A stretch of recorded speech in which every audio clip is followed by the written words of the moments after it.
મિત્રો, આજે છે 1 મે એટલે કે ગુજરાતનો સ્થાપના દિવસ. તો ગુજરાતના સ્થાપના દિન નિમિત્તે પહેલા તો મારે એક તમને સરસ મજાની વાત કરવી છે. વાતને જાણતા પહેલા વિડીયોને શેર કરી દો, લાઈક કરી દો અને ફોલો કરી દો પ્રશાંત સર ધ પેસિફિકને. આપણા ગુજરાતમાં ઘણા બધા લોકોના બલિદાન અને ઘણા બધા લોકોના સ્મારકો છે. પણ શું તમને ખબર છે ગુજરાતમાં એક ચકલીનું સ્મારક છે? આ છે. વાત એમ છે કે 1974માં નવનિર્માણ આંદોલન થયા, યાની કે રોટી રમખાણ થયા. એ દરમિયાન પોલીસ ગોળીબારમાં એક ચકલીનું મૃત્યુ થયું. અને એ ચકલીના યાદમાં એક સરસ મજાનું સ્મારક બનાવવામાં આવ્યું અમદાવાદના ખાડિયા વિસ્તારમાં, જે તમને સ્ક્રીન ઉપર દેખાય છે.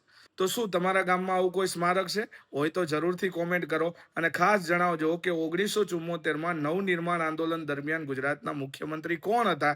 અને ખાસ મિત્રો, આવી જ કંઈક સરસ મજાની વાતો માટે જોડાયેલા રહો પ્રશાંત સાહેબની વાતો સાથે. અને આપણી ચેનલ યુટ્યુબમાં ખાસ સબસ્ક્રાઇબ કરી દેજો, મિત્રોને શેર કરી દેજો અને વિડીયોને લાઇક કરવાનું ભૂલતા નહીં. જય જય ગરવી ગુજરાત.